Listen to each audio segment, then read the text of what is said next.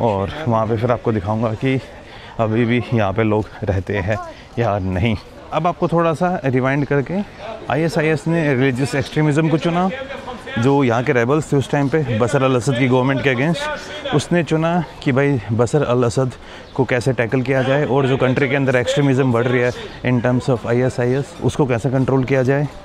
And Bashar al Asad जो protest और जो बाकी वैक्यूम्स बन रहे थे, फिर चाहे वो ISIS के हों या फिर दूसरे वाले हो, उनको कंट्रोल कर रहे थे। और फिर एक सेगमेंट ऐसा भी था जो बाकी माइनॉरिटीज़ को प्रोटेक्ट कर रहा था। आप देखोगे तो USA ने भी और रशिया ने भी मिलके, दोनों ने ISIS के जो कंट्रोल्ड एरिया थे उसके ऊपर बमबारी की थी, ताकि कंट्री के अंदर ISIS का जो, नॉट जस्ट कंट्री, जब ISIS बनी थी तो पूरी दुनिया में डर होने लग गया था कि यार ये चीज़ पूरी दुनिया में फैलेगी। तो इसमें असद भी साथ में था, इसमें USA भी साथ में था, इसमें रशिया भी साथ में था, सारे एक साथ आके कर रहे थे। लेकिन अब देख लीजिए, मैं आ चुका हूँ यहाँ पे सामने, जो आपको ये चर्च दिख रहा होगा, 100% ये चर्च अभी रिसेंटली रीनोवेट हुआ है, क्योंकि पुराना आर्किटेक्ट तो मुझे लग नहीं रहा। वो वाला घर देखोगे तो उस घर के ऊपर गोलियां चली हुई हैं, आग के निशान हैं। अंदर मैं चर्च की वीडियो बना नहीं सकता हूँ, लेकिन आप बाहर से देखिए यहाँ पे कि उस टाइम पे चर्च के अंदर किस किस टाइप से डिस्ट्रक्शन हुआ था। ये देखिए भाई, जब यहाँ पे एलेपो के अंदर बॉम्बिंग हो रही थी तो किस तरीके से इस चर्च को नुकसान हुआ था। ये ऊपर क्रॉस था, ये टूट गया था, इसकी जो मेन छत थी वो ख़त्म हो गई थी। ये फिर सारी चीज़ों को दोबारा इसे इंस्टॉल किया गया है। ये देखिए, डिस्ट्रक्शन के बाद अंदर से ऐसा हो गया था।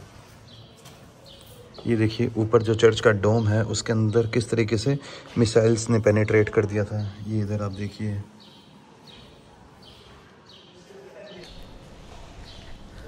शुक्रान हबीबी, बाय बाय।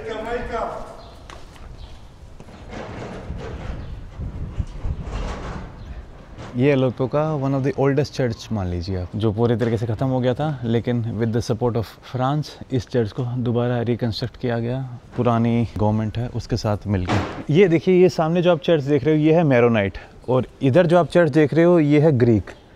ये पूरा आई थिंक काइंड ऑफ एक क्रिश्चियन नेबरहुड है। ज़्यादातर आपको यहाँ पे जो लोग मिलेंगे वो क्रिश्चियंस हैं, और लगभग ये जो चर्च हैं ऑलमोस्ट फिनिश हो गए थे, लेकिन अब दोबारा रिस्टोरेशन का काम चल रहा है। अभी अंदर एक अर्मेनियन चर्च है, 40 मार्टर्स अर्मेनियन चर्च, उसकी तरफ मैं जा रहा हूँ। करते हैं, बड़ा प्यारा सा एरिया बना रखा है ये तो, एकदम ओल्ड दमस्कस वाली फीलिंग्स दे रहा है। और मुझे लगता है कि यहाँ पे इतना डिस्ट्रक्शन हुआ नहीं, क्योंकि ये जो लोहे की रेलिंग्स हैं ये थोड़ी पुरानी सी लग रही हैं।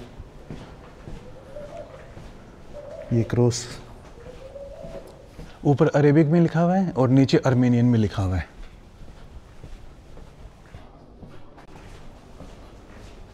नहीं भाई, न्यू कंस्ट्रक्शन है, साफ साफ दिख ही रहा होगा आपको। कुछ बिल्डिंग्स नहीं हैं, मतलब दोबारा से रिवाइव की गई हैं, और कुछ पुरानी हैं। हाँ, रेस्टोरेंट, पुराने टाइम में ये रेस्टोरेंट था, लेकिन अब कहाँ रेस्टोरेंट सर्वाइव कर पाएंगे ऐसे इकोनॉमी में। Museum of Greek Orthodox church, ये हबीबी अर्मेनियन चर्च,